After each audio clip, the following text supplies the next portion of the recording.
I am in the basement at Cantarosso Farm, an apiary, and the apiary is the key part to this. I am now wearing a beekeeper outfit. What is it called, Peggy? Beekeeper suit. A beekeeper suit, okay. And I'm about to put my hood on, and we are going to go work with the hives. The two smaller boxes are nooks, which I bought. I thought I wasn't going to have to buy bees anymore, but I am. It's 5 frames of bees with a queen already laying, and then I add 10 frames to it. And today they should be ready for a second box. Then after they fill up that second box, you put on the supers, the shallow boxes for, I call it rent honey. So I'm going to put you in charge of the smoker. Every once in a while, just puff it. Don't touch this part, or don't put this on this, it'll melt it. So all the can is hot. What kind of stuff do you have in? Pine needles is best, but I ran out. So we got leaves, twigs, pieces of sock. We want to stay behind the hives. If you walk in front, you're in their flight path. They don't like that. All right. Let the bees be your teacher. Cool. Kind of perfect. Yeah, that is. These buckets, 3 and 4. the next 2. Okay. He's already taken a bucket down to those first 2. Okay. Go down number 2, number 3 now. So today we're feeding the hives. Peggy, what are we feeding them? What's in here? In there is a mix of sugar and water, and it's a 1-to-1 ratio for spring until the nectar flow starts. Let's bring the smoker, and I'm going to raise this up a little bit.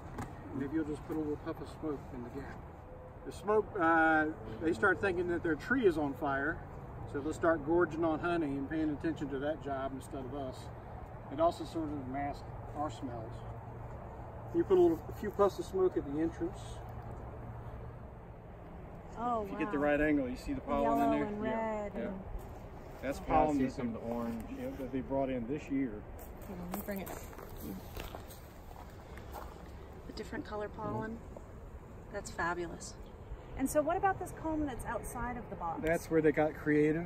Okay. And it's also a sign that they need more space. Okay. They want to make comb. Gotcha. And that's why we're adding that second box. Okay. A little larvae in there. Wow. You see it? That's how they pass along information, by touching each other, Okay. by vibrating, and so information that needs to go will go through the whole hive, as well as pheromones. They have a very complex pheromone system.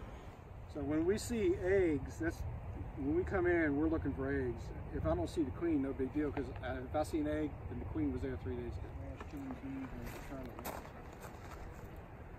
So let's start turning and straightening that out.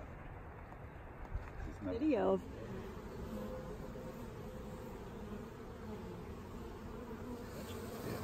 Is anybody going to come land on me? Yeah. There's already some on your shoulder. It's just amazing to see all the pollen and the different color pollen, the yellow and the orange. You said you saw red. I haven't seen that, but the orange and the yellow. And it's amazing to think how much there's actually out right now that they can get pollen from.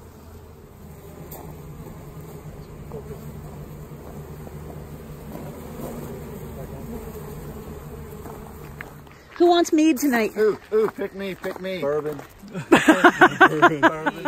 Just because it was a reasonable byproduct of beekeeping, when you all were up in the hives, you take the caps off of the honey stored in the hive, and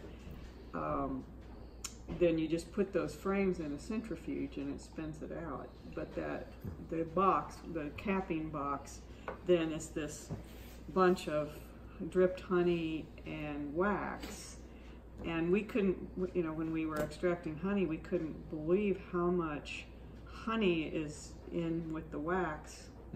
And as soon as you mix water with the honey, it's subject to fermentation. So we have to, when you're bottling honey, you can't let even a drop of water get in your honey, or it could ferment. So the first year we cleaned that box out, and I watched all this like golden liquid just going away. I'm like, I can't do that. So I started making mead.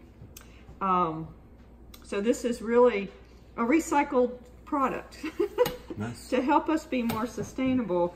And so it's you can see it's very rough. It's like it's not it's all unfiltered, and it it's not a refined drink at all. It's like, you know, this isn't the Vikings drink beer mead, but this is the primitive way of doing it, except that I use wine yeast.